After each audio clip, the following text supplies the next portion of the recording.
G.I. Joe, G.I. Joe, fighting man from head to toe, on the land, on the sea, in the air. G.I. Joe attacks!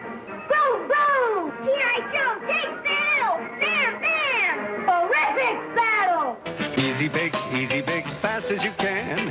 Mix 'em up, pour 'em in the pan. Slide 'em in, let 'em bake now. Slide 'em in, slide 'em out, easy bake. From the colors they wear to the toys we give them, there's little doubt that little boys and little girls do receive different treatment in our society. But do gender stereotypes actually have a negative impact? Our next guest calls it color coding, and she says a reliance on gendered stereotypes is having a far-reaching effect on our children. Developmental psychologist, mother of two, and author of Parenting Beyond Pink and Blue, Dr. Christia Spears-Brown joins us from Nashville.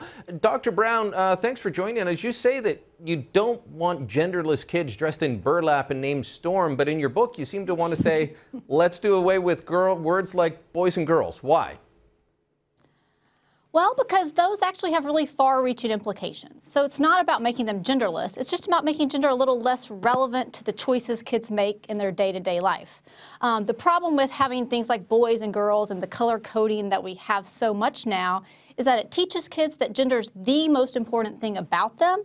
And so gender is important in many ways, but it shouldn't shape as many decisions as it does. And kids latch on to that kind of color coding and those word choices we use, and they take it and they run with it. And I think that's where it starts to have far-reaching ramifications. I'm the father of two boys and two girls. I've got a brother and a sister.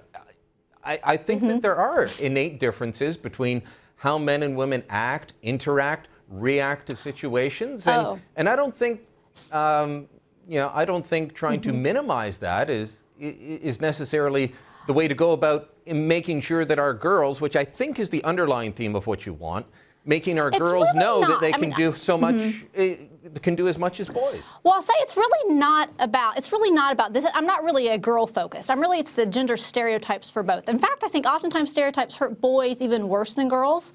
And you're right, men and women have lots of differences. You know, things like me and my husband are quite different from one another. But there have been hundreds of studies that have looked at children, and there aren't actually many innate differences among infants and among children.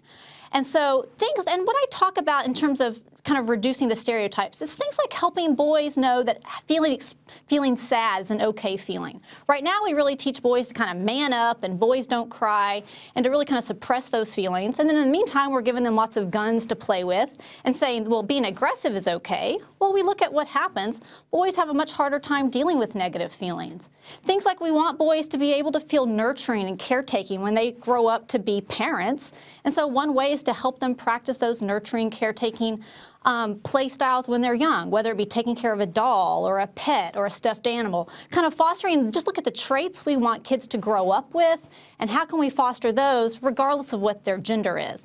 But yeah, I never make the argument that adults are the same. We definitely end up being different, but they don't really go along gender lines as much as just individual differences. Well, and I agree with you that sometimes things can be overblown, and I know that you cite Leonard Sachs, an author who I've read often, is saying that he perhaps overestimates the influence of gender at times. I think you might be trying to minimize it in your argument. You know, I've given my kids the same toys and watched them play with them in completely different ways from the time they were born. And by the way, two of my four kids are twins, one boy, one girl. They came out exactly as the stereotypes. The little boy has always been a bruiser, despite our best attempts not to have him be one. And the little girl is a bit too much of a princess. Well, that's what's interesting and is fascinating to me about kids, honestly, is that kids are often the bigger stereotypers than parents are. So parents can try their best to raise their kids kind of equally, but kids learn really early what it means to be a boy and what it means to be a girl. And so boys want to do boy stuff and girls want to do girl stuff. And it's not about, though, the actual toy. There have been hundreds of studies that look at gender differences. So it's not my argument. It's really based on, they've looked at meta-analyses that have had more than 1 million kids put together and kind of what's the differences that emerge. There's a few differences. Things like aggression. Boys are more aggressive. Things like verbal development. Girls do speak a few months earlier than boys do. Girls are more kind of self-conscious about their bodies than boys are. There are some differences, no doubt. I don't think that they're as big as we kind of make them out to be when we talk about adults, though. And so what you do is they have these really interesting studies where they give kids a toy and they give some to boys and some to girls. If they tell them it's a boy toy, the boys all of a sudden like it more. But if they label it a girl toy, the girls like it more. The toy's the exact same, but kids know this is for my group or this is not for my group, and they follow along. They want to be good team players. And so you're right, boys by about 2.5 know what's for boys and girls know what's for girls, and they follow the rules really well. And so what I encourage parents is to just help kids kind of recognize that that's not necessarily the way it has to be. All right, I want to read this quote to you because I was reading through your book and I came across this. It's on page 71, and I thought, is she being sarcastic here, or is she destroying her own argument? You say the only real differences between boys and girls are in the ability to control their impulses, in their interest and self-confidence in math, in the timing of their first words, in their body image and post-puberty depression, in their unprovoked aggression, and in their play styles. That's a pretty long and extensive list. Well, partly because I want to, so I'll say this, I don't come at this from a political agenda. It's not, again, I'm not saying you are. I'm just asking, doesn't that destroy your argument? But I want to be true to the science. No, I want to be true to the science, and that's what the meta-analyses show. And so you could argue that's a long list of differences, or you could argue it's a short list of differences. That's what the science shows. And you're right, I try to be a little bit kind of, I'm probably sometimes sarcastic just to be a little bit lighter.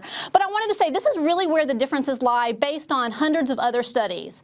In its complete list, I didn't want to pretend that there aren't differences that are there. Boys are more impulsive. And so that emerges early. And so the boys are a little bit more active, and that emerges really early. You can't look at studies of adults and say this is how men and women are and say that's innate. So I think you have to really look at studies of infants, and then you do see that there's some differences. And so in the book, I really try to be true to the science. That way people know this is where the differences are, and then these are where the differences aren't, and where we just kind of create some differences later in life. Impulse control and aggression, two things I am trying desperately to control. Dr. Brown, thanks so much. I'll continue to read the book, and you're right, it is not a political screed, so if people want to find it, it'll be up on our social sites. Thanks so much.